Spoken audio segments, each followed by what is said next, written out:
All right, so I think we are live. Let me know if you can hear me okay, or if you can't hear me, let me know if everything is working correctly. I think I did a test earlier and everything was working fine, but I just want to make sure everything's looking good before we begin. I'm starting a little bit earlier, by the way. It's about 7 p.m. and I said that we're going to start at 7:30. The reason why I want to start a little bit earlier is because I think this presentation is going to be a bit long and I want to make sure I get through all of it. So I wanted to start early, just to make sure I kind of get through everything without taking too much time and delaying too many things and taking basically too long so it gets too late. So that's kind of why I'm starting a little bit earlier. And I planned on originally doing this presentation. As you can see from the title, it's Win in 2024, effectively the blueprint of winning in 2024, in my personal opinion. I was planning on doing this the first week back from the new year, but I wanted to start off the new year doing that presentation with Tyler, who's a member of the roundtable, who's a performance coach, and a strongman himself, who's been in competitions and who's been an athlete pretty much his entire life. So I wanted to do that first and kind of kick off the new year with that interview because it's been a long time coming. We've been kind of planning that interview for a while and we never got around to it. But this was technically going to be the first interview, or the first presentation at least, of the year. So that's why I'm doing this.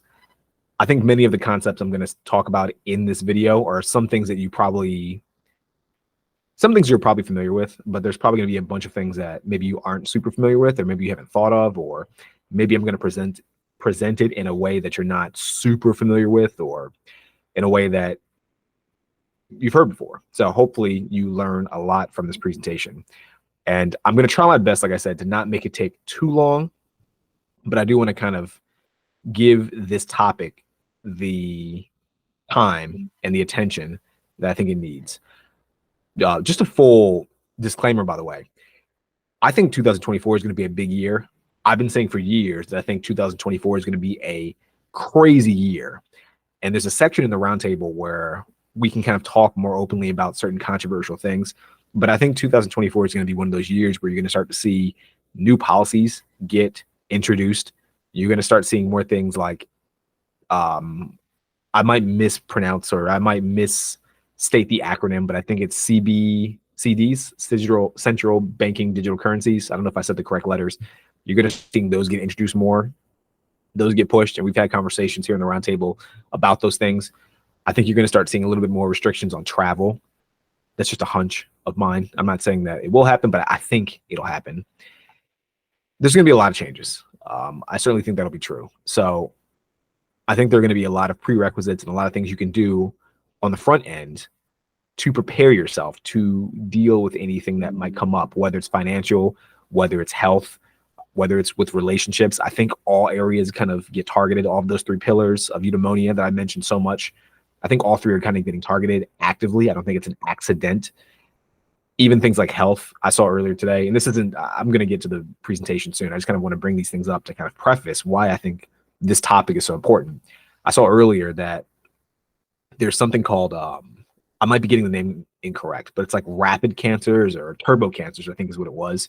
Turbo cancers are on the rise, and the turbo cancers are affecting people below the age of 50 at an incredible rate.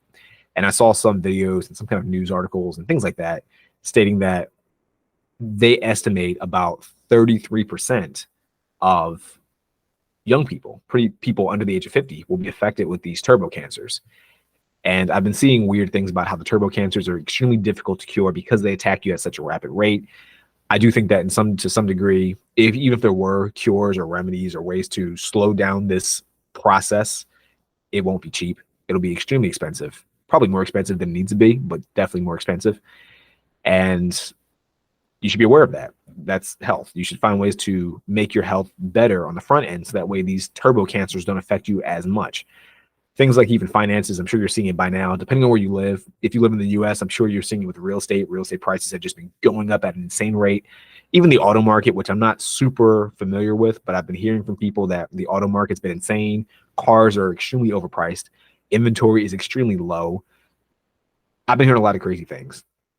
And then with relationships, I think if you're in the US at least, or maybe in a Western country, you're probably seeing the way relationships and the way we socialize has been attacked. You can probably see it in a sense when it comes to kind of male to female relationships. And you can probably also see it when it comes to just general relationships. I think people in general don't want to socialize with each other as much. People would rather stay inside. People would rather communicate virtually. But I think you're also seeing it when it comes to kind of just sexual relationships. Men and women don't want to deal with each other as much. There's a lot of tension between the two sexes. There's lots of genders. So I think in every way you kind of have to be prepared. And I hopefully think that this presentation will prepare you somewhat adequately for those things when they do arise, or let's say if they arise, but I think they're going to happen. So I'm leaning more towards when they arise. So presentation, how to win in 2024. These are just my takes. I have about 12 key steps that I want to introduce in this presentation that I think will help you win in 2024 and beyond. I think these are going to be kind of principles that can be taken into any year, but I think specifically if you aren't doing all 12 of these, there's certainly things to consider doing in 2024. And I want to start with this quote because I think this is a powerful quote. This whole theme, by the way, is going to be kind of a Roman, kind of old-fashioned soldier kind of aesthetic. Why is it that way? Mainly because I just like that aesthetic. I thought it was pretty cool. But I do think that to a degree, the idea of improving yourself is to become more disciplined and to become kind of militant when it comes to your identity and yourself and just how you behave every day. And that's going to be one of the things that comes up as this presentation goes on. But I did want to start with this. On the right, you have Alexander the Great. It's kind of like an AI-generated picture of Alexander the Great. And this is a quote, or at least this is something that he's been quoted with saying, or something that's been attributed to him. But basically the quote is, "You shall, I question not, find a way to the top if you diligently seek for it. For nature hath placed nothing so high that it is out of reach of industry and valor." And basically, at least the way I interpret this quote, is that if you try very hard and if you put forth a fantastic and good effort, you will get whatever it is that you desire. The things you want in life are not placed so high out of reach that if you're putting in a good effort, you cannot get it. And considering this is a dude that basically conquered the entire world, or at least the entire known world, I think this quote holds a lot of merit. So I'm going to start with that, just as a way to kind of get people amped up and motivated for this presentation. Because I know these can be a bit long. I know these can be a bit boring. And I know sometimes learning new things like this might not be the most appealing or interesting thing, but yeah, I thought it was a good place to start. So first step to winning in 2024, define what winning means to you. And I want to start with this because I feel like in the modern era, this has been true, I think, of all of society and throughout all of time, but I think especially nowadays where people have a little bit more freedoms, we don't exercise those freedoms appropriately, in my personal opinion. And I think a lot of people just take what society tells them winning is and they run with it. And they don't understand that they can define what winning means to them. And once they define what winning means to them, they can act accordingly to that definition of winning. So first bullet point, as you can see, winning is subjective. What does it mean to win? Who knows? Depends on what you want. For some people, winning is going to college, getting a job that pays them 40, 50K, getting a house, and getting 2 kids and a dog and yard, white picket fence, whatever. For some people, winning means traveling the world infinitely without a wife or without a husband, without any kids. For some people, winning just means maybe stressing yourself out, but you get to have lots of money and lots of cars and lots of toys. Winning is subjective to everyone. There's no good or bad way to define winning, and there's no specific way to look at winning. Like there's no one win definition. Does that make sense? The way you want to win is going to be different from the way someone else you know wants to win, or from the way that The Rock wants to win, or Donald Trump, or Andrew Tate, or whoever. Name a celebrity. Their definition of winning is going to look different to yours, most likely. But I think a lot of people make the mistake of not defining what winning means to them. They take what everyone else thinks is winning and they run with it. And even if they find themselves making progress on that definition or that version of winning, they find themselves unhappy. And I think the reason why they find themselves to be unhappy is because they're not living true to what they deep down would define as winning. They're taking what other people define as winning and basically living up to a false standard. Hopefully that makes sense. So like I said, most people define winning based on what society tells them winning is. A certain career, $1 million, just an example, a house, dog, wife, 2 kids, etc. You need to know what you want out of life and define your idea of winning. And so, for example, for me, the idea of winning is to have a certain lifestyle, constantly be buying things like real estate, businesses, starting new businesses. And this is not necessarily for the sake of getting rich. That would certainly be a nice benefit on the side. But the main reason why I want to do this is because I think life is like a game in a sense. And I think the goal of life for me is to, in a way, write a big book.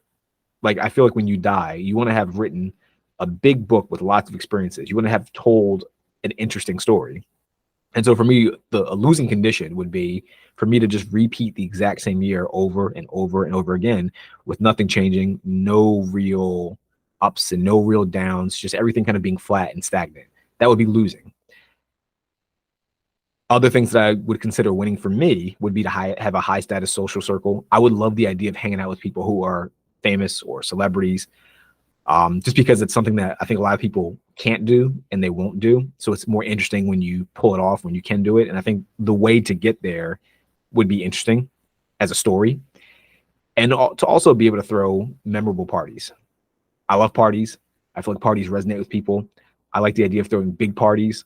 It makes people happy. It makes me happy. And I think it'd be a cool story to tell, to be kind of like a Great Gatsby-ish guy that's throwing all these crazy parties and everyone's having fun. Everyone goes to him. They see him as a high status dude. That'd be cool.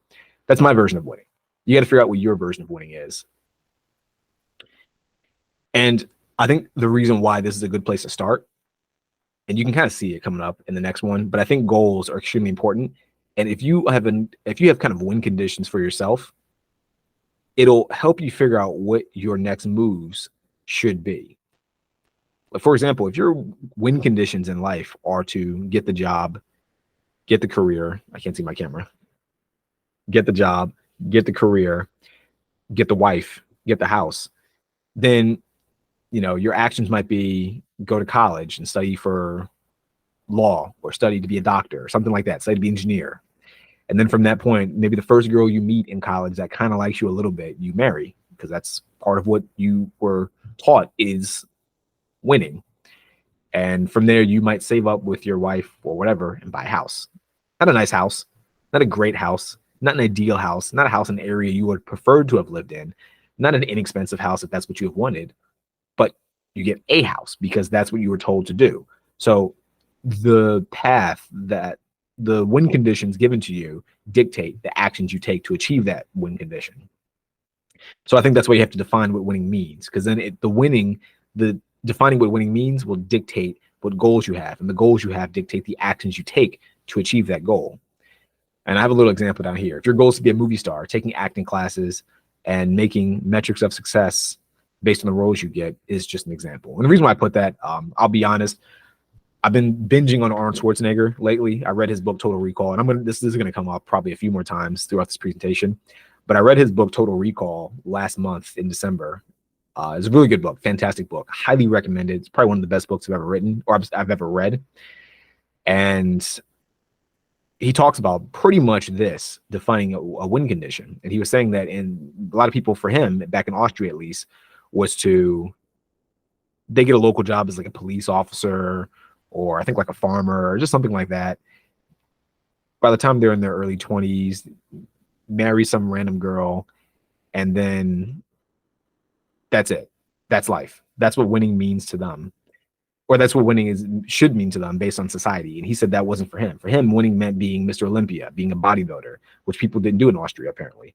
And then after that point, once he achieved that, winning for him also meant becoming a movie star, one of the biggest movie stars. People didn't do that in Austria. And then from that point, after he became a movie star, it was to be a governor of California, because I think he said being a governor of California was the closest to being a president, because California was one of the biggest states in the US and had the highest kind of individual GDP of all the states. And because he couldn't run for president because he's not he wasn't born here in America, the next best thing was governor of like the biggest state. So that's why he chose it.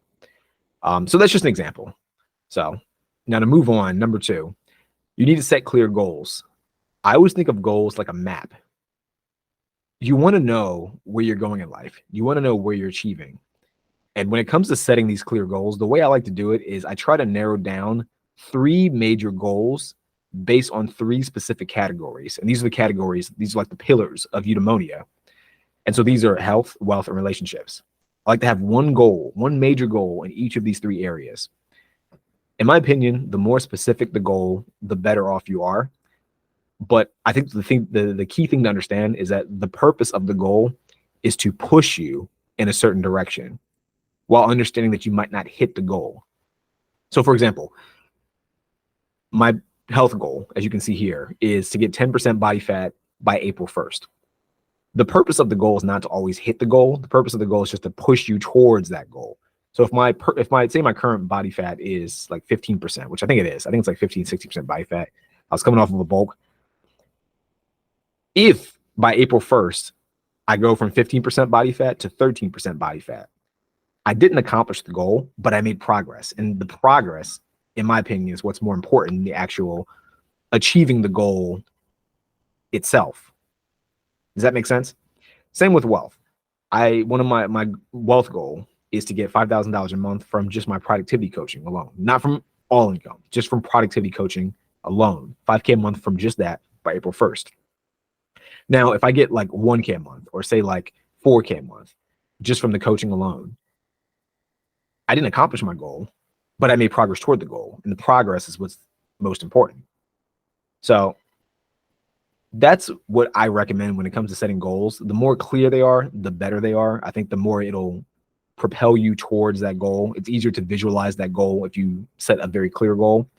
And I think something else you can try to do, and this is what I recommend, is try to think about your time in sort of 3-month increments. The way I kind of like to think of things is every year in your mind should be 3 months. So it's January now. We're kind of in the middle of January. I would think of this kind of in the same way a lot of people think about maybe April. A lot of people see April, they're like, oh, April has kind of been like a quarter of the year or like a third of the year is gone. The end of January is like, it's my April. A third of the year is gone. Now, you probably see people who get to the end of the year and they start to like create New Year's resolutions. And once they hit December or November, they start to reflect and they think to themselves, man, a whole year's passed and I've gotten nothing done. I need to really like start off in January doing like whatever, like creating a resolution so I can change my life. And usually those people don't do it, because if they really wanted to do it, they would have started long before November or December. They would have just started once the thought came to their mind. But regardless, the reason why they think about it around November, December is because seeing on the calendar that the year is objectively passed, I think scares people. And I think it reframes how much they've actually done. It lets them sit there and think to themselves, how much have I actually accomplished this year? Like people get to November, December, and they're like, man, I wasted a whole fucking year not doing anything. That's crazy. I got to do something in January. I got to go to the gym in January. I got to try to make more money this year. I got to meet new people, find the love of my life, whatever it is that they want to do. My thing is, instead of waiting until December to feel that way, give yourself a little bit more urgency and feel that way at the end of March. Does that make sense? Or at the end of like July or something like that, or June, or at the end of September. Does that make sense? Like you want to make the end of your year every 3 months. And the reason why I say this is because it gives you that urgency. If February hits and you haven't not made any progress to your goals, by the time March comes around, you're going to be like, oh shit, I haven't done anything. I got to really step the fuck up and get shit done. And it'll create urgency. It'll make you want to do more. So every 3 months, I like to say that you should consider that third month the end of the year. Every quarter should be a full year. Hopefully that makes sense. Let me know if that does not make sense. Does everyone understand this? Let me see. All right, cool. I think you guys are all understand this. All right, number 3, and this is a big one. I'm going to be on a podcast tomorrow, and the podcast host sent me a few questions that he's going to ask me. It's going to be a fluid kind of conversation.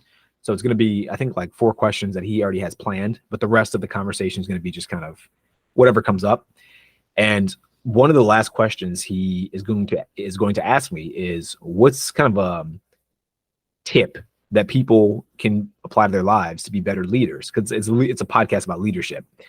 And I said one of the answers that I plan on telling him is, one of the best things you can do is listen better.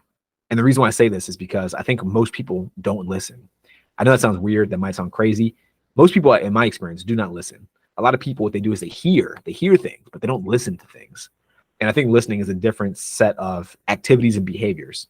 And that because there are different activities and behaviors, they lead to different outcomes and results.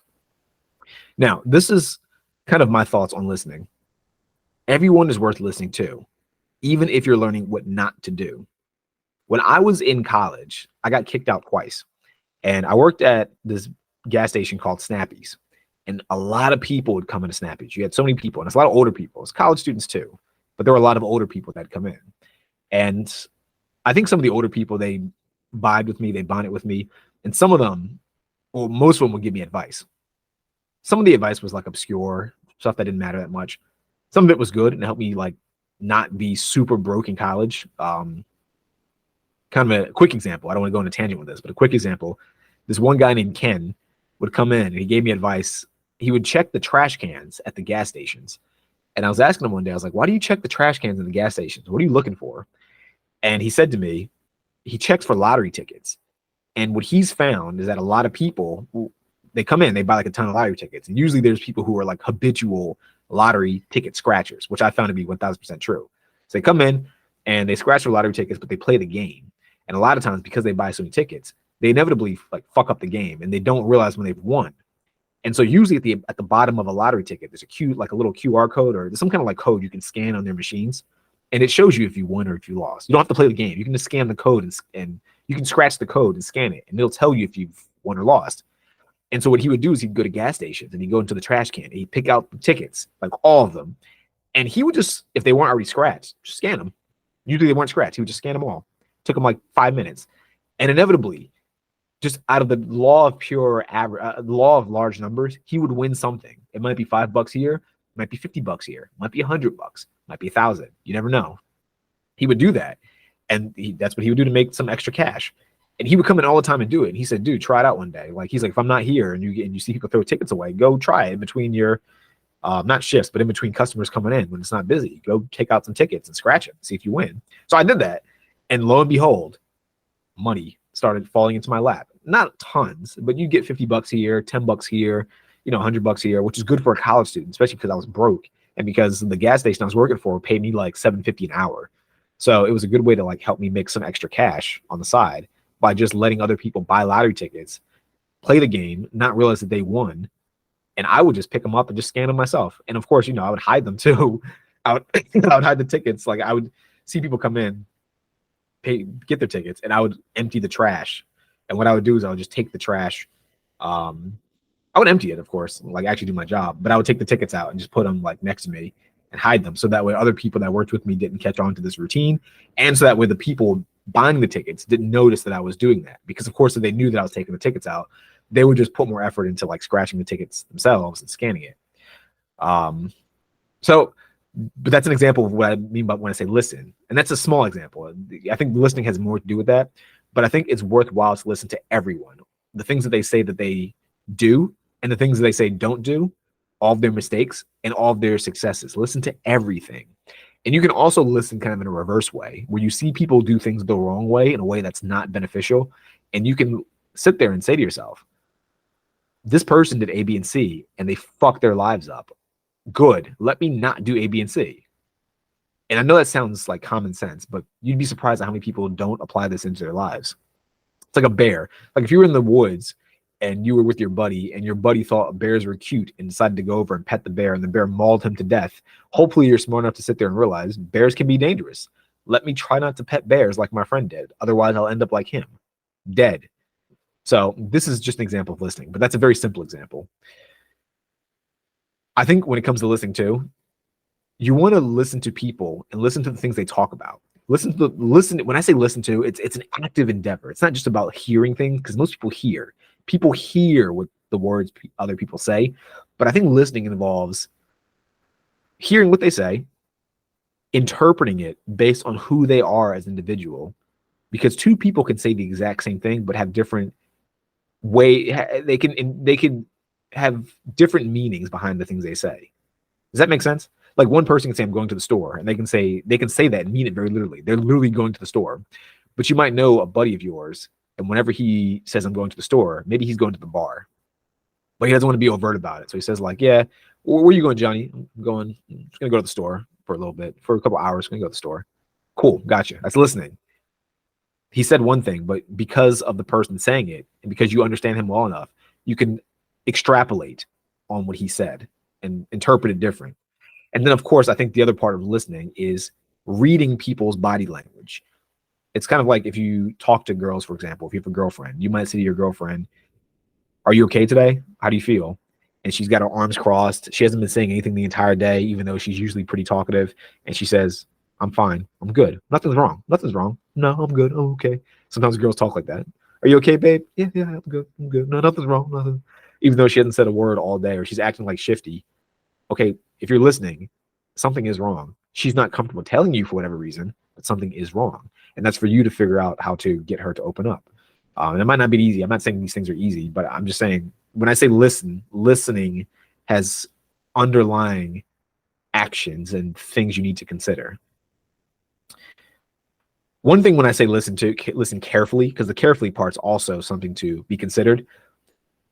I have learned in my life, I try to avoid listening to people whose lifestyles or their lifestyle goals are too different or just plain contrary to what I want in life, even if they had some of what you desire. And so what I mean by this is I made a video on YouTube saying don't listen to millionaires.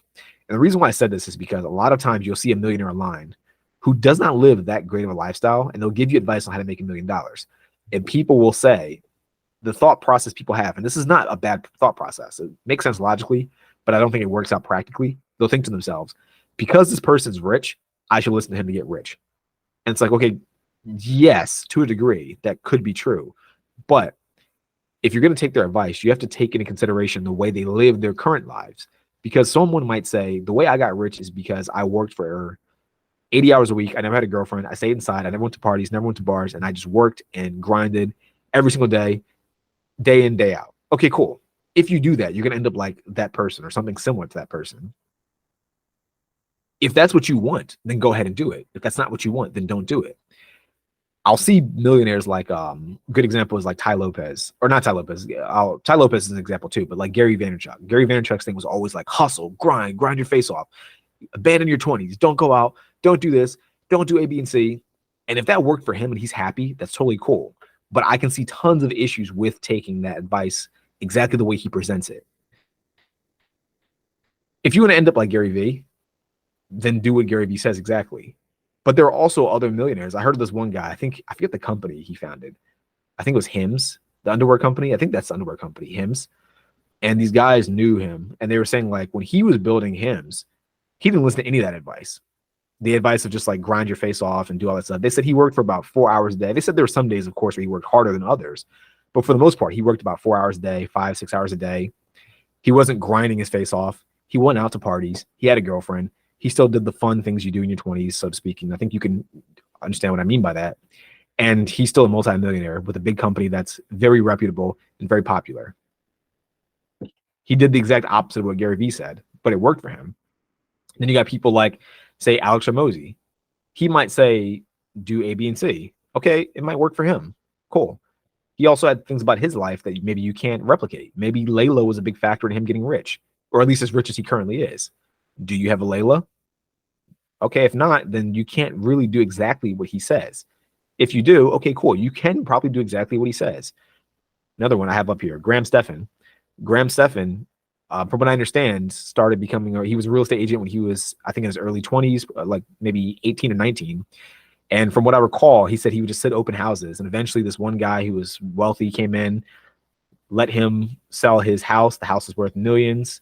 He got a really good commission cut. At the time he was working, at the time he was living home, so he didn't have any real expenses. And throughout all of his 20s, he just did real estate. That was it. He didn't go to parties. He didn't drink. He didn't go out. He didn't have like a big social circle. He lived a very frugal, very cheap lifestyle. If you want to be that way, cool. But, you got to be cautious taking his advice, because doing what he says will lead to you ending up like him. Then you got someone like Andrew Tate.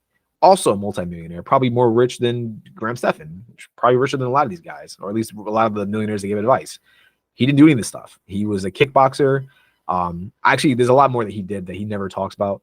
But like some of the things he did is he tried to start a lot of like advertising, TV advertising businesses. They didn't do very well at all.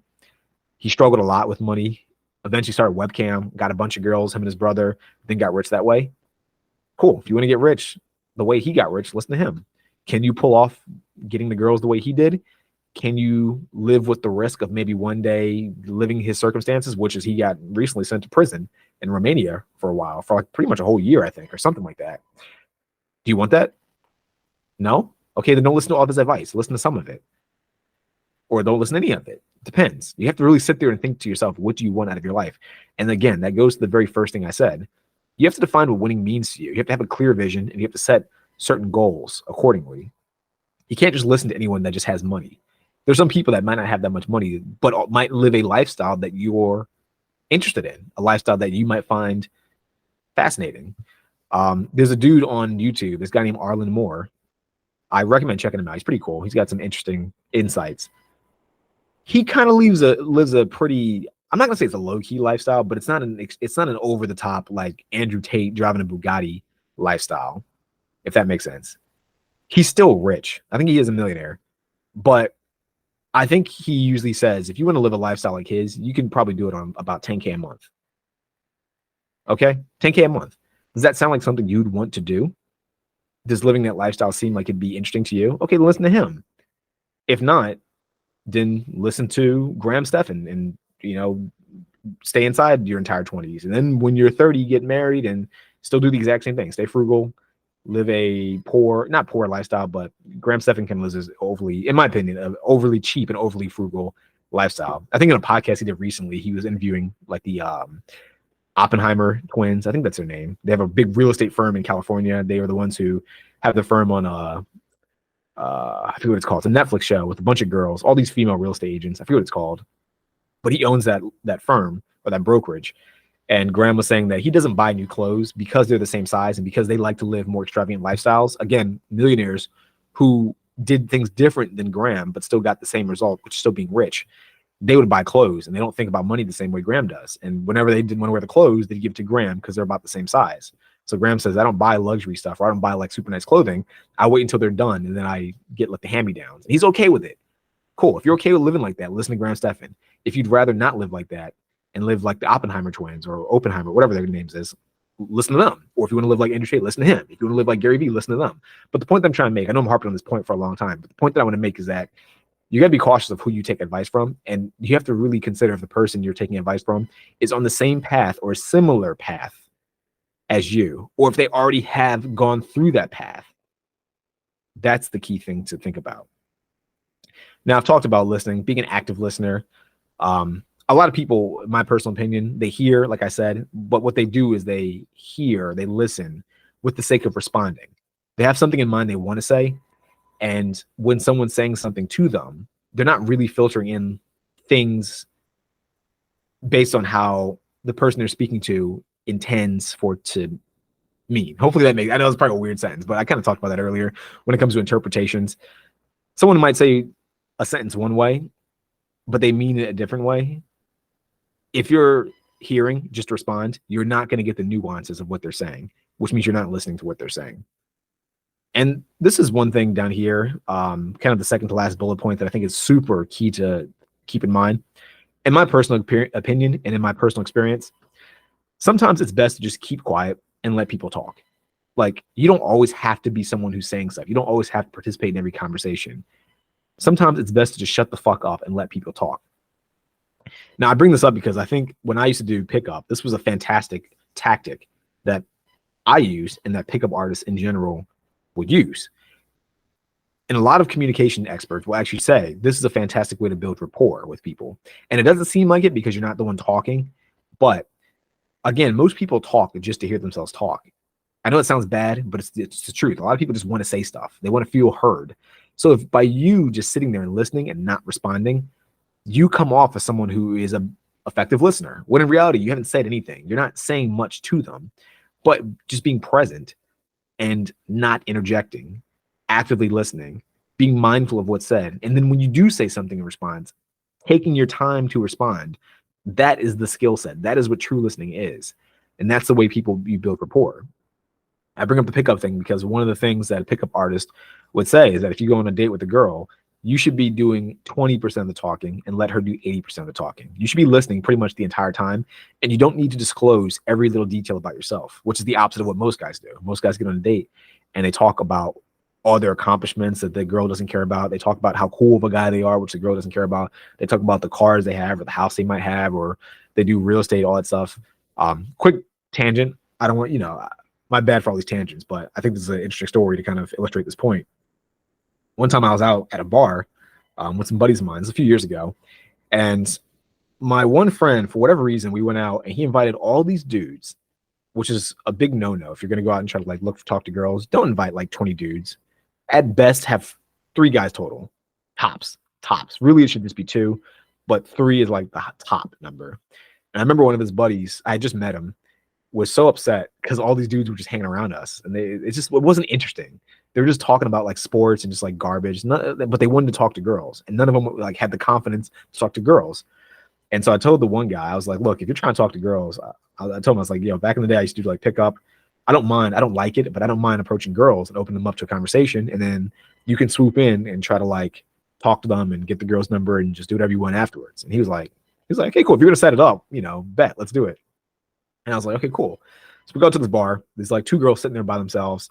And I told the guy, I was like, just, I'm going to go talk to these girls, wait for my cue. And then once the girls seem more open and once they start leaning in and being engaged with the things I'm saying to them, you come in and you talk to the other girl. I'm going to talk to one. I'm going to talk to both, but I'm going to talk to one more specifically. The one I'm not talking to, you go talk to. And it was the one that I knew he would be more interested in. So I do that. He comes over, starts talking. The girls are vibing.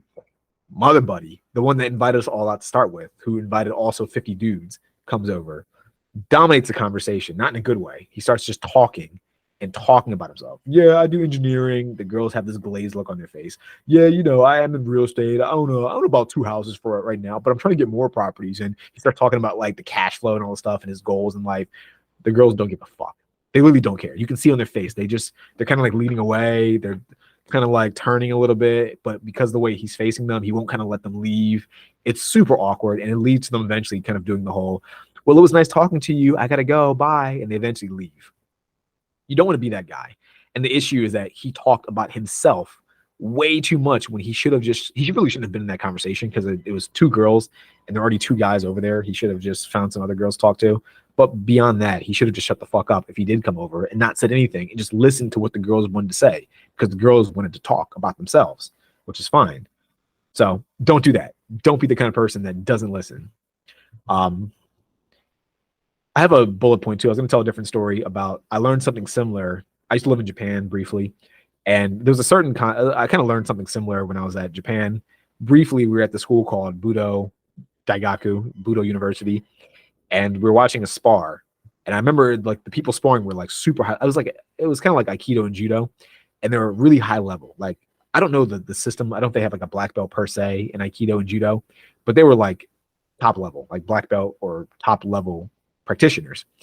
And so the sensei that was with us, he said, do you guys want to participate in these spars? Most of the people in our group, most of the students, we were called uchi deshi. This is like house students, like people that live in a dojo. They all said, yeah, let's go spar with them. And it was ineffective because they were so far below these practitioners, these students, the black belt type people, that they couldn't learn much. Like, you're sparring with someone who's like leagues above you. It's hard to learn because they're so far ahead of you that you don't really know what they did and you can't think too much about how they did it. Hopefully that makes sense from like a martial arts perspective. And so I sat back. I just watched because I was like, I'm just going to get destroyed if I go out there. And I'm not going to learn much just getting my ass beat. And so the sensei, he was like, the few of you that sat back and just watched, you made a better decision than participating, because sometimes it's better to just watch people fight, or it's better to watch how people move or watch things, which is another way of listening. It's better to watch than participate. Sometimes you don't have to participate. Sometimes by just watching and listening, you can learn a lot. So just another example of why you should listen. So number 4, Surround yourself with quality people. And this is a big one. I personally believe that the circle you keep is the key to high performance. And this is kind of the reason why I created the roundtable. I think most people do not pick the circle that they're in effectively. They don't pick it with any intent. I think most people, what they do is they find people who have like common interests. They might like the same music. They might dress a similar way. Maybe you met them at a concert. Maybe you met them through a mutual friend. And this is the people that they surround themselves with. And I think this is the worst thing you can do. And the reason why I think this is the worst thing you can do is you can't adequately vet if you're finding friends that way, if they're high quality friends or just normal friends. And I'm going to get into what I mean when I say a high quality friend or a high quality social circle. But I think you've probably heard the expression, you are the average of the 5 people you surround yourself with. I think that's 1000% true. And I think the reason why it's true is because people learn things through osmosis. People act through osmosis of the people around them. So if the people around you aren't trying to improve their lives actively, like when I say actively, I mean like talk about it frequently, do things consistently, put it out there, market themselves, you're not going to do it either. You're going to do what they're doing. Or if you try to do something different, it's going to be difficult to do it by yourself. You're not going to do it at the same at an optimal level of efficiency or at an optimal output. You're going to do it in a lower quality way because they're not doing it at all, or they're doing it in a low quality way. I had this coach years ago, and if you want to look him up, actually, he's pretty famous himself. I got coaching from Craig Ballantyne, paid for his coaching, his business coaching. And he said, success is not built in isolation. You need to build your success with other people helping you along the way. And it took me years to really understand what that meant. But nowadays, I kind of see what he meant by that.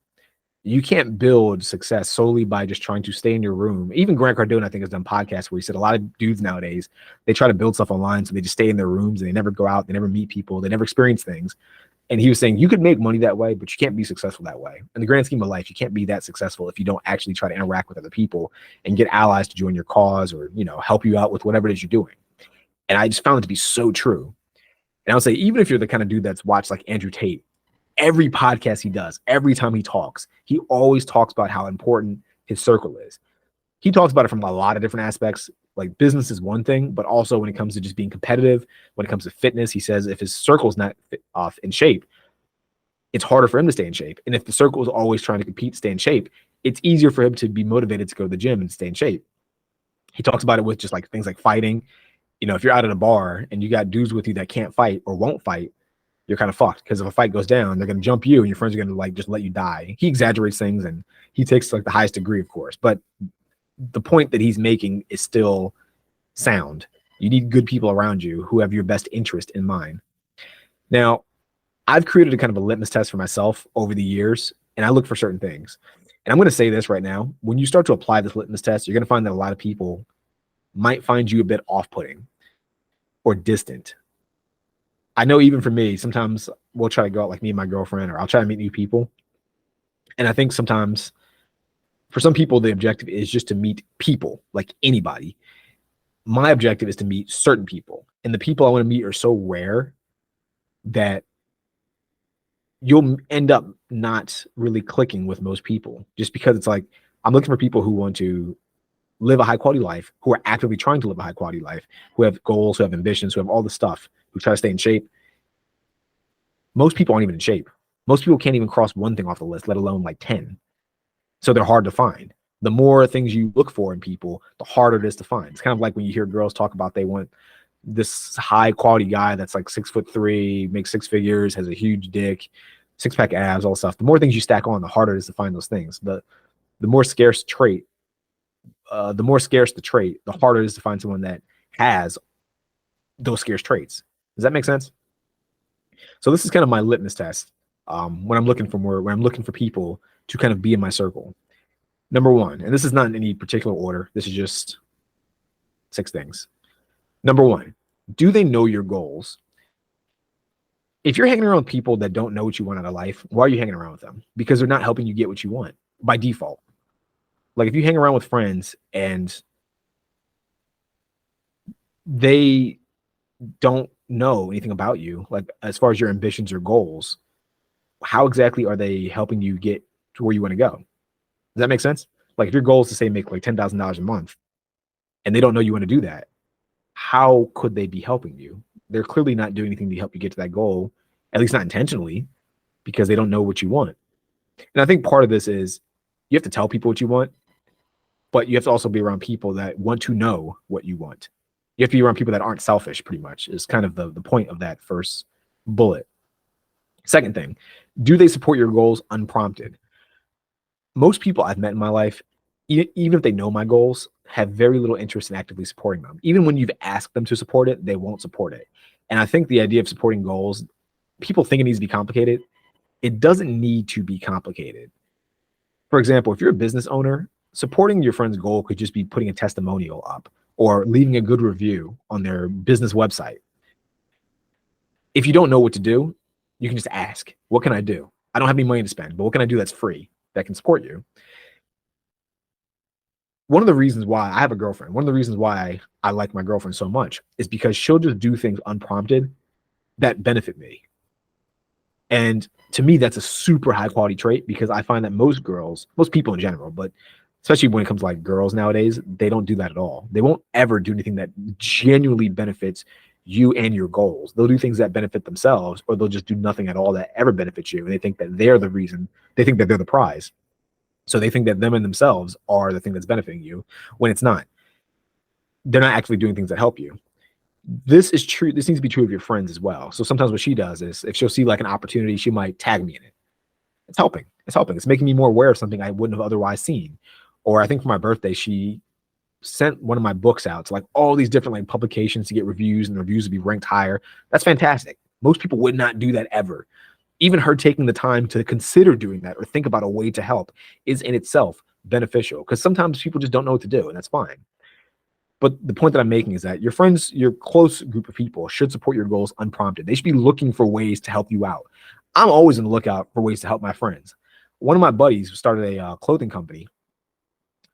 I helped him out immediately, day one. He was like, I'll give you some clothing so you can try it on. No, I'll pay for it. I haven't even seen it. I'll buy it. I'll pay for it. Why would I let you give me free merchandise when it costs you money to do that? I could just support the business, pay for it, and you can use the money for yourself, or you can use the money to fund more clothing, ads, whatever. It doesn't matter what you do with the money, but let me support you unprompted. I'll just do it. And then when I see people who are looking for more clothing, hey, you would look good in my friend's outfit. That would be cool. This is the way I think people should be thinking. This is the way you should be thinking, because you need to do it for other people to reciprocate.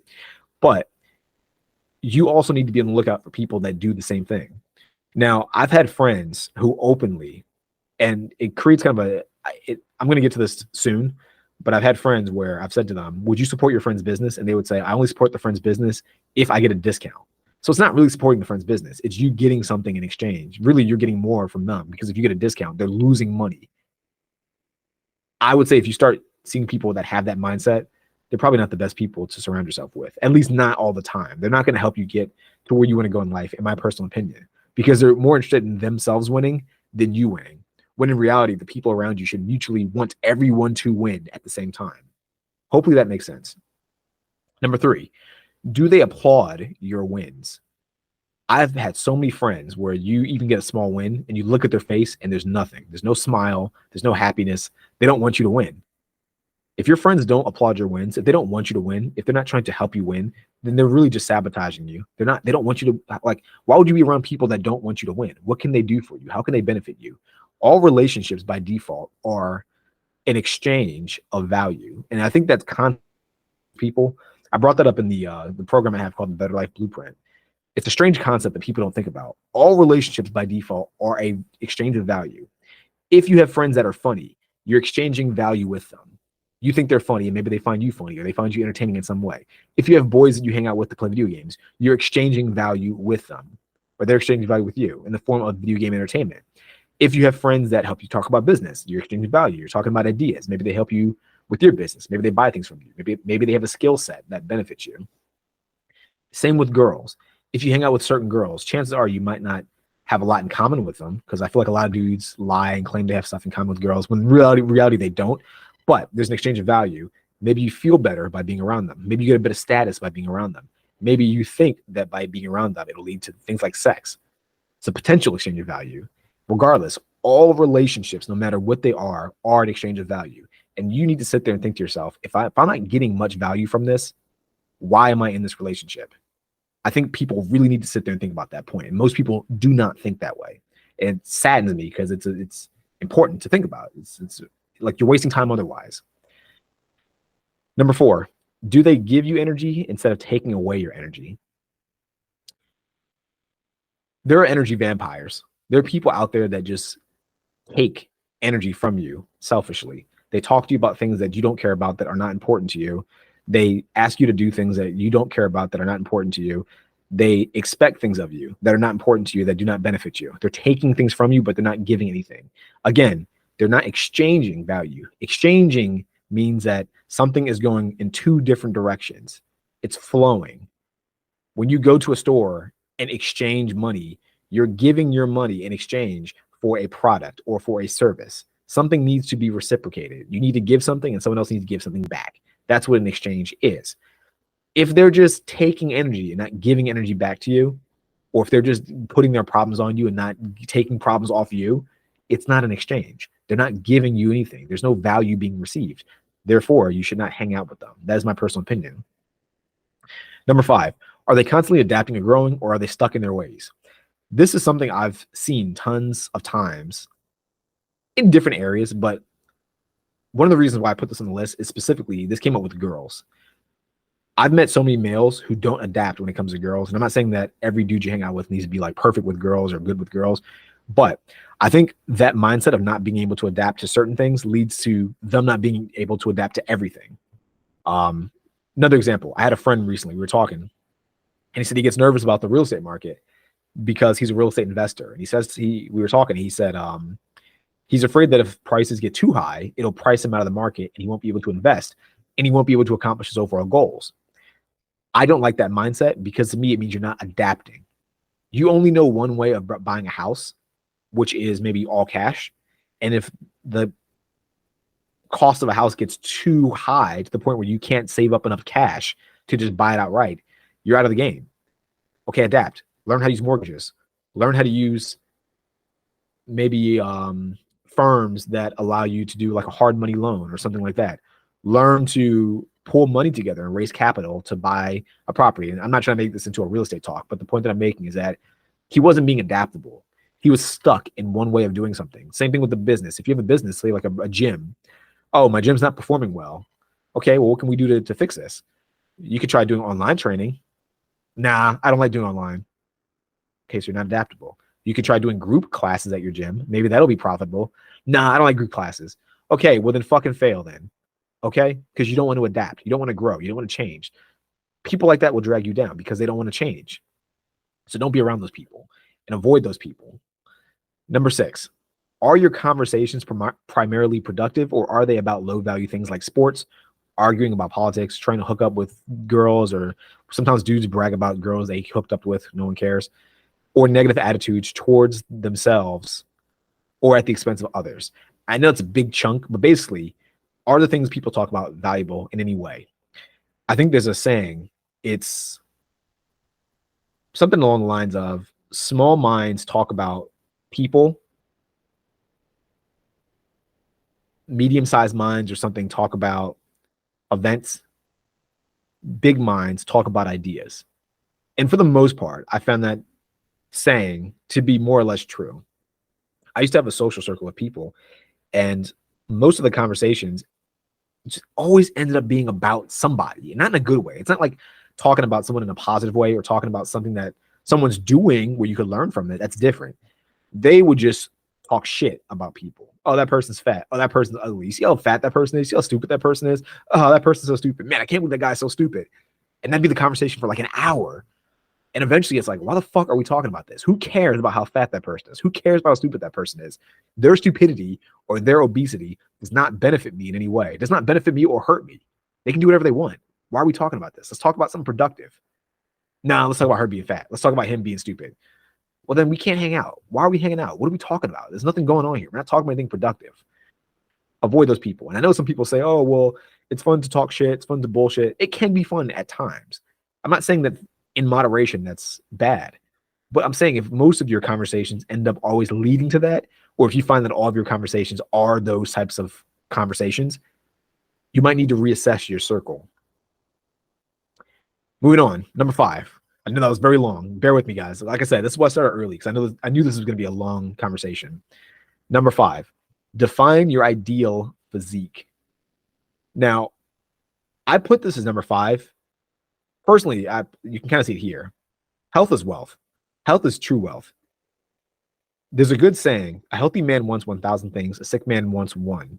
When you are sick, you only want to feel better. And I think a lot of times people underestimate that just being in better shape will prevent you from getting sick. I've heard people say things along the lines of, it's almost like hit points. Like getting a better physique and getting in better shape is almost like increasing your level in a video game. It's like having a higher HP.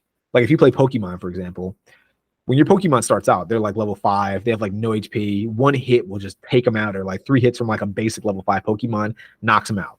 Then as the game progresses and as the Pokemon get stronger, once you're like level 50, it's difficult to take them out. Like you really have to have a really strong attack. And even if it's like a super effective attack or something like that, it still might take a couple good blows to really take them down, because their HP is bigger, they're stronger, they have more defense.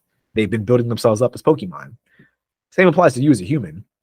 The more you build yourself up, the harder it is you are to take down. And I'm not saying you could extrapolate that to like fighting, but I'm talking more about just like diseases, things taking you down.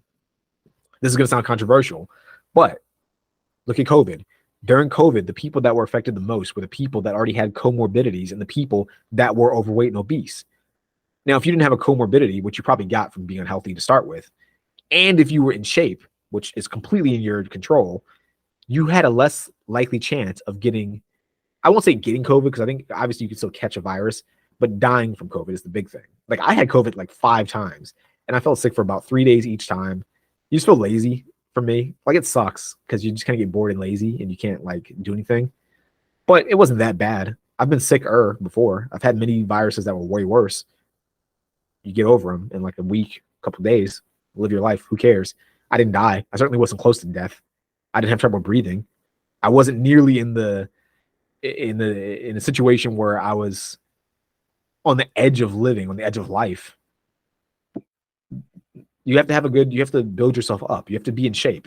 And I know I define your ideal physique. The reason why I put physique and not just health, although health is a part of it, is because your physique says a lot about you. You can kind of see the next one coming up, create an identity shift. Your physique says a lot about you. When you walk into a room, people judge you. People say don't judge a book by its cover. That's bullshit. Everyone judges books by their covers. That's why books have covers. That's why books have certain covers. And there's a whole marketing team that tries to figure out what the best cover for the book is. Because people judge book by the covers. The way people see you is your first impression. If you're big and in shape, people are going to at least subconsciously associate you with being maybe a better leader or more disciplined, more reliable. If you come in fat, sloppy, dirty, not well kempt, people are going to think, oh, this guy's a slob. We don't want to hang out with this guy. He probably smells bad.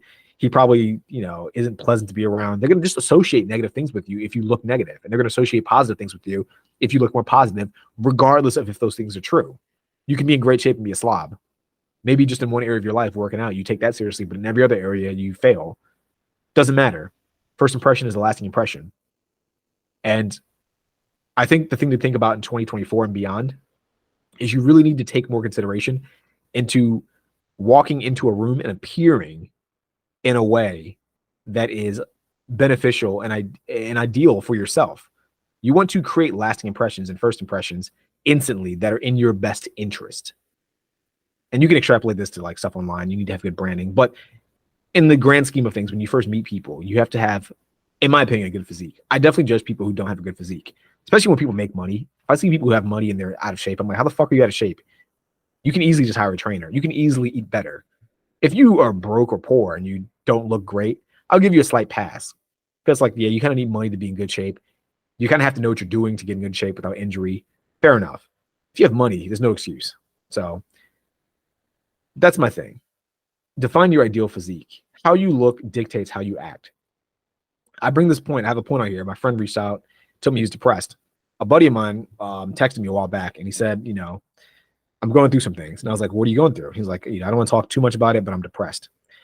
And I was like, when we hang out, I can tell where the depression comes from because he talks negatively about himself all the time. And one of the things he always brings up is his size. He always says, "Oh, you don't like me because I'm fat. Oh, you won't give me a chance because I'm fucking fat. You won't do this because I'm fat." And my thing was like, "Look, bro, you're depressed because your circumstances aren't ideal. Maybe you don't have as much money as you'd like to have, but certainly being overweight is holding you back mentally because you keep bringing it up. That's how you can tell when things bother people when they bring them up too much." He kept bringing up being fat, and I was like, "Okay, well, this is a very easy thing to fix. Lose weight. Just lose weight." And I know for people that might sound like a crazy concept. They might sit there and think, "Well, you're just telling him to lose weight. That's easier said than done." Of course, definitely easier said than done, but it can be done. It has been done. It will always be able to be done. So just go do it. It's not that complicated. And I remember I tried to help him out. I tried to help him go to the gym, try to give him a workout routine, and he didn't follow through with it. It's like, well, you're hurting yourself. You're sabotaging yourself. I was willing to give you free training. People charge hundreds of dollars for personal training, and I've been training for a while. You didn't take me up on my training. You didn't go to the gym the way you said you were going to go to the gym. You didn't even do the basics. You're making excuses saying that you don't have enough time, which as someone who does productivity coaching knows that is bullshit. You have time. You just don't know how to make time. That's your fault. So you've earned your depression. But the way to get out of it is by having a better physique. And I guarantee that when you have a better physique, people will treat you better. And when people treat you better, you have a better self-esteem about yourself. And when you have a better self-esteem, you feel better in the grand scheme of things. And then that's what gets rid of the depression. Your circumstances change. So that's why I put this so up on the list. Define your ideal physique. And when I say define it, part of what I mean too is everyone's ideal physique is different. Some people might want to look like Arnold Schwarzenegger in his prime. Some people might want to be like slim, but maybe athletic. Some people might want to be skinny and have like six-pack abs. Some people might want to look like one of those big strong men that have like the big gut, but they look really powerful and big, kind of like Thor, half Thor, I think is his name from like Game of Thrones. Like he doesn't look super aesthetic. He looks like he's in good shape, but he just looks massive. Like he looks like he'd crush your skull. He looks very like intimidating. Maybe that's your ideal physique. It depends on what you want. Again, you need to define your win. It's all what you want, but you need to actually sit there and think about what it is that you want and then reverse engineer a plan to get it done. And I put this here too. I think for a lot of people, losing weight and getting into better shape is like if you have any depression, that's the first step to getting rid of it. Just seeing yourself in a better light. When I was in college, I had a fair bit of depression myself. And I think to me, that's a big part of what led to the depression. Was I'd look in the mirror and I see myself not having a good physique. I see myself as overweight. And by default, I associated being overweight with basically being a loser. So I thought of myself as a loser. And that's what led to depression. I think there's other things that kind of caused it. Like, I think I wasn't living up to my potential. I think when people, especially men, don't live up to their potential, they feel depressed. I think that's a big part of it. But part of living up to your potential, too, is getting in better shape. I feel like deep down, a lot of men want to feel like Superman. They want to look like Superman and feel like Superman, and maybe even to some degree wish they had like the powers of Superman, just like a lot of strength and a lot of authority. Getting in shape, having a good physique is the first step in getting those things. Obviously, you won't be able to shoot beams out of your eyes. You won't be able to fly, but you can at least look like Superman. So that's my recommendation for number 5. Define your ideal physique. And then as you begin to as you begin to identify your ideal physique, you'll begin to create what I call an identity shift. Now, give me 1 second. I'm going to get some water.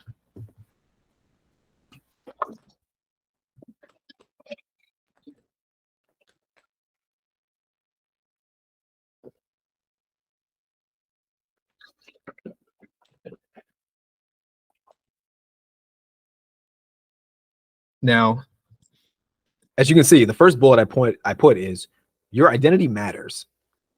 How you view yourself dictates the way you act. And to the right, you can see over here, I'm kind of getting ahead of myself. This is like the last bullet, but you can see I put Alexander and I have Hercules. It's kind of like a stone statue of Hercules. And the reason why I put this here is because Alexander the Great, when he was doing his military conquest, his belief was that he was genuinely like the cousin of Hercules. He thought he was like descended from Zeus, from the Greek gods themselves. So by extension, he thought he was sort of a demigod. Now, is it true? No. Obviously, he's not a fucking god. He has no powers. But the belief that he's godly, I'm sure, led to him having tons of motivation, tons of good self-esteem, and the belief that he could defeat anyone he came in contact with. I think there's even a story of I could be misremembering this, but I think at one point they were trying to go to what is modern day India, and they heard a story about this one soldier who was huge. I think he was like 7 feet tall, just a complete tank. And by the way, Alexander the Great was probably about, I think historians say that he was anywhere from about 5'6" to 5'8". There's no clear indication of how tall he is, but they kind of use his armor that they found and just kind of different things like different references to us to kind of get an idea that he's about 5'6" to 5'8". But in the grand scheme of things, compared to modern day humans, he's not very tall. He's not a super big guy. However, he saw this dude who was like 7 feet tall, and this is 7 feet tall back, a very long time ago. I think before in the BC area. I could be completely wrong on the timing, but I think it's BC. And I think at the time, I could be wrong actually. I don't know. Doesn't matter. It was a long time ago, and people weren't as big then as they are now. And even nowadays, 7 feet is huge. So imagine back then when people probably were more about like lower than 6 feet, maybe about 5'8", 5'9", maybe. If you're like a military person that was probably bigger than average, you're probably about like 5'9", 5'10", maybe 6 feet. To hear and see some dude that's 7 feet tall, to sit there and look at him and think to yourself, I can fuck him up because I'm a god. To me, that is insane. But the reason why he was able to think this way is because he had an identity shift. Or he didn't have an identity shift. He always had an identity that he was descended from the gods, and by extension was sort of a demigod himself. Again, the reason why I put this after the physique thing is once you build up a certain physique, you'll start to see yourself different. And when you see yourself different, your behaviors and your actions will change as a result of it. How you think determines how you behave, how you act, what you become. There's a good book. I didn't put it on here. I meant to put it on here.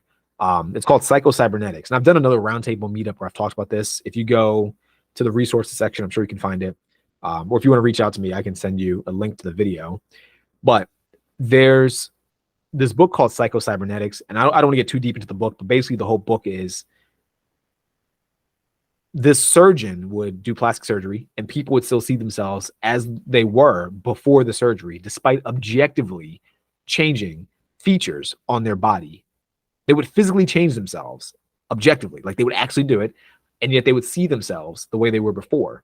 And the reason was, his conclusion was that these people hadn't really shifted their identity. They changed how they appeared, but they didn't actually create the necessary shift in their internal identity to view themselves in an appropriate and positive way. And so they still acted as if they were their more inferior version of themselves, the version before the plastic surgery. So I think that's a pretty interesting concept to kind of keep in mind. You need to create an identity shift. To me, identity defines everything you do in life. So you need to make sure that in 2024, your identity, the way you see yourself, is conducive to the lifestyle that you want to live, to the future that you want to have. Next one. Number 7, brainstorm how to detach your income from your time. To me, time is the most valuable asset you can possibly possess. And I think the thing that will hold people back, and I think the thing you're going to need to do a lot more, especially when I get to some of the other stuff on this list, is you need to find a way to detach your time from your income. And the reason why I say this is because if you have your time attached to your income, you're going to always be capped with how much you can make. If you can find a way to make money, say like from a business, or maybe make a lot of money in one time from like sales or something like that, your potential increases. You're able to make more money and do more things and live a more free lifestyle without sacrificing your time. Like, if, for example, if you make say $20 an hour, you can't work 24 hours a day. It is not possible to work 24 hours a day. And if you work at a standard job, they'll cap your hours anyway. They'll give you 8 hours maybe a day. So you're getting 40 hours a week, let's say, for example. So your income's capped. Even if you want to work more hours, you cannot work more hours because they won't let you. And even if you could, there's only a certain amount of money you could possibly make. You need to find a way to detach how much money you make from your time. You need to find a way to make 1 hour of your time have a range of what you can earn. Maybe one week it's $50 for that hour. Maybe another week it's $100. Maybe another week it's $25. It doesn't matter. The point is you need to detach your time from your income. And I think you're going to need that to truly get ahead. Now, I bring this up because I learned this lesson when I used to work at Brooks Brothers, and Brooks Brothers is kind of the suit store. And when I first got into real estate, I was still working at Brooks Brothers, and I worked whatever hours they would give me because I had no money. But usually they gave me around 20 to 39 hours. They would never give me 40 hours. But they gave me about 39 at most. Not often, but sometimes. And the difficulty of working that job and doing real estate is that with real estate, sometimes people want to do showings, or they might try to call you, or they might need you, but that can be any hour of the day. That could be 6 a.m. Hopefully it's not.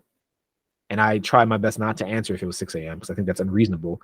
But sometimes it could be like 11 a.m. They might want to do a showing, or they might want to know about this property right away at, say, 2 p.m. When I was working Brooks Brothers, I couldn't do a showing at 11 a.m. if I had a shift because I couldn't. I had no one to cover for me, and I was already working. Or if they wanted information about a property and it's a property that may have gone fast, I would lose out because I couldn't look up the property fast enough. I was working. I had a shift. My manager was watching. I couldn't just stop working and do something else. They were paying me. So you need to find a way to detach your time from your income as best as you can, because in order for you to get ahead, you're going to have extra time to do more things. If you want to start a business, you're going to need more time to start a business. And sure, you could do your business after your main job. That certainly works. That certainly is fine. But I think in the grand scheme of things, you're eventually going to have to find a way to completely detach your time from your income. Another quick story, and this is a more positive thing. I used to work at a law firm, and eventually I started this company called Affinity with a business partner. It led to me quitting my job at the law firm.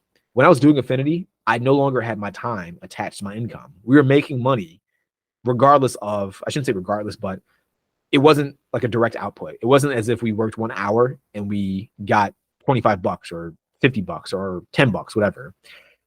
We just worked to close deals, and the more deals we closed, the more money we get on repeat. When I first kind of realized how nice that felt is at one point we were doing Affinity, and my buddy called me. My buddy had a landscaping company, and he said to me and a few guys are going to go out to Ocean City in like 2 weeks. Do you want to come with? And I had money and I had time. And I was like, you know what? Yeah, let's go. So I just went. We went to Ocean City. Didn't work for like 3 days. It was super nice, super relaxing, super chill. And it felt good to just be able to just get up and do whatever you wanted. It felt nice to just one day say, you know what? Fuck it. I'm not going to work for the next 3 days. I'm just going to go bounce and hang out. And I remember like Sunday, we were debating because the weekend was so nice and it was so cool, but we feel like we didn't get that much done because it was kind of rainy. Still a good time. On Sunday, me and my buddy were sitting there thinking like, let's stay another like few days. Let's stay another week maybe. Let's just like get another Airbnb nearby and stay for like another week. And we didn't do it, but he owned a landscaping business and I co-owned this company. We could have done it, was the point. And it would have been nice to do it. You only get to do that when you can detach your time from your income. Because if you have a normal job where you have to show up to get paid, you take off for a week. That's a week of money you won't get access to. That's a week you won't get paid. Whereas if you had a business or if you could do sales or something else that can detach your time from your income, you could take off a week and it might not hurt your income at all. If it does, maybe just a little bit. Does that make sense? So I think for ways to, and one of the reasons why I say this too is again, to network, to be healthier, to make more money, time is your biggest ally, in my opinion. And I think you can't adequately use your time, kind of with my real estate example, you can't adequately use your time if you need to show up to a job from 8 to 4 or from 9 to 5, whatever it is. That's a big chunk of your day that's missing and that you don't own. So I think you really need to find a way to own your time, detach your time from your income. Number 8, learn about how money works. Money's complicated as a concept. It's a very complicated thing. But I think at least on a fundamental level and a conceptual level, you need to understand how money works. And basically, the way I see money is it's just an exchange of energy. That's why it's called a currency, like water, like a river, like an ocean. It's moving. It's always moving. Money's always moving. I saw a video, I think it was a Tate video, Andrew Tate, and he was saying that when he was doing his advertising company, his buddy taught him that money is like water. You just need to figure out where it's flowing and stand there, and hopefully you get wet.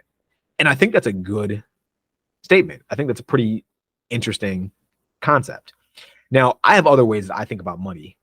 And I have kind of this bullet right here. Money is best measured by spending power, not the quantity in your account. If you can get stuff without money or with little money, you're relatively rich. And people disagree with me on this a lot. And I don't know why. I don't know how. I think I'm 100% correct on this. Money is spending power. And I think a lot of people, what they do is they'll sit there and say to themselves, well, I like to have like 100K. It's like, okay, why do you want 100K? Because if I get 100K, I have a lot of money. Do you have a lot of money though? Because if you lived in California, 100K, or maybe New York, my thing is always 100K might not actually help you out that much. It's not a lot of spending power, relatively speaking. The average cost of living in some of these areas could be like, say, 90K or 100K. So you're just average if you make 100K there. However, you could have 60K and you could move to, say, West Virginia or some obscure state in the middle of America, let's say, for example, and ball out. You might not be like super rich in those states, but you're above average. You're well off. You're very well off. You're living extremely below your means. A buddy of mine, actually recently, we went to Lynchburg in Virginia, and a house in Lynchburg, a good house, and I'm talking about a multi-unit property. You could find, I literally saw one this morning. So we're looking at houses. I saw one this morning for like $113,000, and it got decreased in price. And there's a tenant already living in it. Now, in Northern Virginia, an average house might cost you like 600K, 700K, 800K. The cost of living is so high, and your spending power is lowered to such a degree that you could be making a decent income in Northern Virginia, and you could still be broke because everything's so expensive. But you could be making that same income or even less money in Lynchburg and be pretty well off. You could be doing pretty good with that same income in Lynchburg or some other area, West Virginia maybe. Another example too, I bring this up because I have one of my bullets here. Having American dollars in other countries could make you relatively rich. And even though quantity-wise you don't have that much money, the quality of your lifestyle could increase exponentially. And I bring this up because I had a buddy of mine. His name's Andre. He has a YouTube channel that's really popular. He has like 100K, over 100K followers. I think his channel is called ASD Docs. If you get a chance, go check it out. It's kind of like he does kind of like police investigations. It's a good channel. He moved, and I was calling him one time, and he said to me, he was like, dude, you should probably move to like Tulum, like Mexico or some other state, or not state, other country. And I was like, why? And he was saying, at the time, I had never thought about this. He was saying in Mexico, you could buy a house, like a nice villa, a nice resort, kind of like, or a penthouse type thing. And you could buy it for like $100,000, $150,000 US. And these are like luxury places. And I was looking at them online, and I was like, wow, these are really nice. To get a place like that in the US, or at least around where I live, might cost like 800,000, 900,000, maybe $1 million. In Mexico, it's 100K. And it made me realize like spending power is more important than the quantity of money you have in your account. If you can have a certain amount of money and just go somewhere else where your money's worth more, that's more advantageous to you. Again, you need to detach your time from your income to make that work. If your time is attached to your income, say you have to work a normal job as like a dentist or a lawyer in a law firm in a specific state or a specific area, you can't take advantage of just moving to, say, like Mexico and just making money there. You can't make US money because eventually you'll run out because you need to work as a lawyer in your local area, or you need to work as a dentist in your local area, or you need to work as whatever, receptionist or janitor, whatever you're doing in your local area, McDonald's, whatever. Again, this is why you need to detach your time from your income, and why you need to learn how money works, how you can spend money, how money is used advantageously, how credit works, how debts work, all this stuff. And this is not a finance presentation, which is why I'm not going to get super deep into it, but I did want to bring up that point for you to consider. Next, and this kind of goes with the social circle thing, but you need to find your perfect tribe. You need to have like-minded people around you. And to me, this is similar to kind of having supportive allies, people on the exact same path. But I think when I say you have a perfect tribe, I take this a step further. Not everyone in your tribe needs to be completely on board with your goal. Now, I know you're sitting there, you might think that's a contradiction to what I said earlier. I think the people you hang around with most should be in tune with your ultimate goals. Because like I said, the people closest to you, you kind of learn from through osmosis. But to me, a tribe is a little bit different. A tribe can be a lot of people. It could be like 20 or 30 people that you heavily associate yourself with, but you're not with all the time. I have one here. Not everyone you interact with will be a business person or have the exact same goals, and that's fine.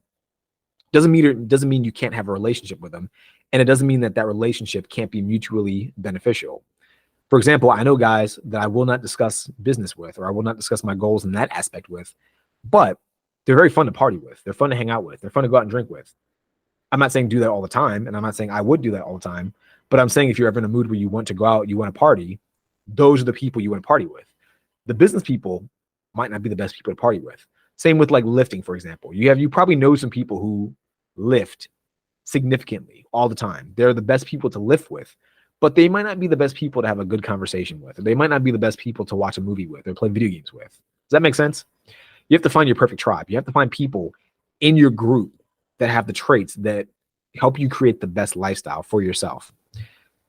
I have on here, I knew guys that I wouldn't talk to girls with because they were just bad with girls, kind of like the guy I mentioned earlier.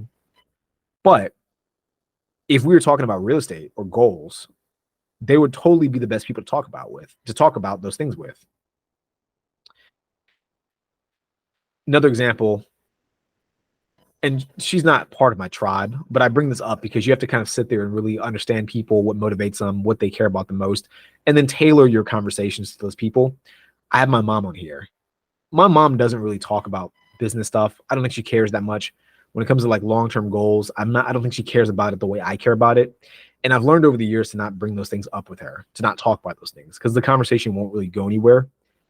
And in some cases, she actively dissuades me from them. She's doing it to be protective. I get that. It's not meant to be harmful, even though it can be. It's not meant to be that way. I get that. What I've learned over the years is to talk about like reality TV. She loves like The Real World and Challenge. We talk about movies. If a new movie comes out or if there's something on Netflix, we'll talk about that. TV, entertainment, things like that. She likes to talk about those things, and that's fine. You have to figure out what your tribe likes and give those things to them. Also expect those things in return, but kind of know which box to put them in. Is this the friend group in the tribe that likes video games? Cool, let's put them here. Let's not mix the video game guys with the business guys, but they're here. Are these guys more business guys? Sure, but they're not really good with like girls. Okay, well, if you're single, you want to talk to girls, maybe keep them in the business box. Find some guys that are good with talking to girls. Oh, these guys are good with talking to girls. Cool. When I want to talk with girls, I'll hang out with them. But I know not to bother, I know not to bother dealing with them in a business sense, or if they want to talk about like sort of deep things, maybe that's not in my best interest to talk to them about those things. Does that make sense? So that's what I mean when I say find your perfect tribe. Number 10, become influential. Influence is power. I wrote an article about this years ago, and it was from a lot of people saying how the article kind of stemmed from people saying that men have so much power and men have more power than women. And I sat there and thought to myself deeply about what power really meant in society and in life and in history. And I wrote an article pretty much saying that arguably women have more potential power than men do. And the reason why I say this is because to me, power is influence. The power that one has is the ability to influence someone. It's not always about being physically bigger or being more aggressive. It's about being able to persuade people to do things on your behalf in your best interest. And I think what more people need to consider is that the more influential you are, in my opinion, the better off you'll be. And that's why I say women have potential power. I say that because I think a lot of women don't realize that beauty and being attractive is in itself a power. It's a form of influence. So they don't use it to their advantage. Some girls do, and they do OnlyFans, and they find ways to get attention and they monetize it or whatever they want to do with it. They're seductive, but a lot of women don't.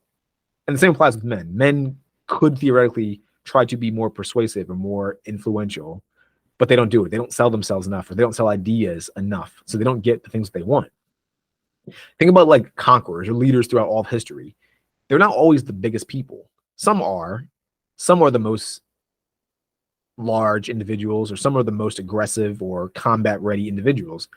A lot of them, the ones that are most noteworthy throughout history, are just the most persuasive. They're the most influential. Again, I talked about Napoleon, but people think Napoleon was about 5'6" to 5'8". Napoleon conquered pretty much the entire planet, at least the known planet at the time. He's not very big. And from what I understand, he was actually a bit smaller than the average military-sized person, to the point where the armors that they had for average military men didn't even fit him. He had to get custom armor because he wasn't big. Regardless, he's still known. You know who I'm sorry, I said Napoleon. You know who I meant to say Alexander the Great. You know who Alexander the Great is. But same with Napoleon. Napoleon wasn't very big. People say Napoleon's short. From my understanding, he wasn't short, especially relative to people's size back then, but he wasn't very big. He was about average. He was about 5'8", which was the average height of a French man back then, to my understanding. Regardless, he wasn't the biggest guy, but you know who Napoleon is. You know that Napoleon was effectively a conqueror. He was probably one of the best generals that ever existed. He might be the best general that ever existed when you put into perspective like a record and feats type of perspective. The key thing that made them so powerful wasn't their stature. It was their influence. They knew how to motivate their men. They knew how to motivate people around them. They knew what people liked. They knew how to use that to their advantage. The same actually goes, I didn't put her on here, but Cleopatra was kind of the same way. Cleopatra was not tough. She wasn't strong. I don't think she was trained in combat. But from what I've read about Cleopatra, she was very attractive and she was very persuasive and seductive. And her seductiveness and her persuasiveness caused men like, I think, Caesar, and I think I forget his name. I can't remember his name. There's another general. She persuaded them to attack, I think, Egypt on her behalf, because I think she was exiled by her brother. And then she eventually kind of like persuaded these generals like Caesar and someone else. I think it was like the Mark Antony comes to mind, but I don't think it was him. I don't think it was him at all. Doesn't matter. The point is, she was influential. She influenced other people to do aggressive acts on her behalf. But at the end of the day, she was still powerful. She was the one, to a degree, calling the shots. So I think you need to learn how to be more influential, especially in 2024, where I think selling yourself is going to be an extremely high value skill to have. Number 11, sharpen your blade. As you begin to build skills up, as you begin to do things, consistency is going to be the thing that's going to drive the most results. Some people say, I think discipline is certainly a good trait to have. But I think the thing that makes discipline so noteworthy, so valuable, is that the discipline is what leads to consistency. And the consistency is where you get the most results. If you're good at something, but you do it once in a while, you're not going to produce enough results to be noteworthy. You can be bad at something, but if you do it all the time, you'll see results no matter what. Actually, it's funny. There's this influencer. I think her name is like Trisha Paytas, something like that. I've seen her before on different platforms. I don't like her content. I think she's pretty stupid, to be honest. But literally before this presentation, I was scrolling through Instagram and I saw that Trisha apparently had been doing stuff for years. Before YouTube, she was in like My Secret Addiction, something like that. She was on American Idol. She was on like all these different reality shows. And I made a joke and I was saying she's the definition of failing forward, because everything she did was so bad and it was so low quality. And she was on Dr. Phil for being like basically looking like a hoe. Literally, that's why she was on there, for looking like a hoe. She's failing forward. She's doing so many things. She's being so consistent that even though she's being consistent in the worst possible way by presenting herself in the worst possible light, it's beneficial. She's still winning as a result of this. She's failing forward because she's being so consistent. So keep that in mind. If she can be consistent by doing the wrong things and still come out on top and be richer than all of us combined, be more influential than all of us combined, because she has an audience, she has fans, trust me, and they'll probably do a lot of things for her. Imagine what you can do by being competent, by being intelligent, by being wise, by being smart, by doing things that make you look better, that make you look more high value, more high quality. Imagine what you can pull off by just being consistent. I mentioned earlier, I read Arnold's book, Total Recall, and he said that no matter what it was that he did, it all came down to reps and sets. You want to get bigger muscles in the gym? It's reps and sets. You got to be consistent. When he wanted to be an actor, it was reps and sets. Reps and sets to reaching out to different people, to be in different movies, reps and sets in selling himself and marketing the movies to a worldwide audience, reps and sets to practice his lines, reps and sets to get the actions right. When he did things like Terminator, he was saying that he had to hold a gun a certain way while driving a motorcycle, and he wasn't familiar with how to do either of those things, but he eventually learned how to do it because it was reps and sets. He just did it so many times that it became natural, and he became good at it. Being governor, reps and sets. You need to learn new laws. You have to learn new policies. You have to learn how things work. You read them over and over again, reps and sets. So the consistency, sharpening the blade, is what will lead to the most results. I think that's something key to consider. Then the final thing, sprint, then rest. And this is a big lesson I learned myself. A lot of times you'll see gurus and people online on YouTube, and they say like, you need to be working all the time. Work, hustle, hustle, hustle. I used to think that was effective. I didn't find myself getting that many results from it in the grand scheme of things. I'm not saying that you can't produce results that way, but I am saying that there is a point of diminishing returns where you're hustling and you're grinding and you're working so much that you're not actually getting much done, much effective quality work done. And so with Naval Ravikant, Naval's the guy in the kind of photo right around here, what he says is that humans aren't machines. The best strategy for you to have, if you really want to get ahead and stay ahead for as long as possible, is to sprint as long as you can and then rest.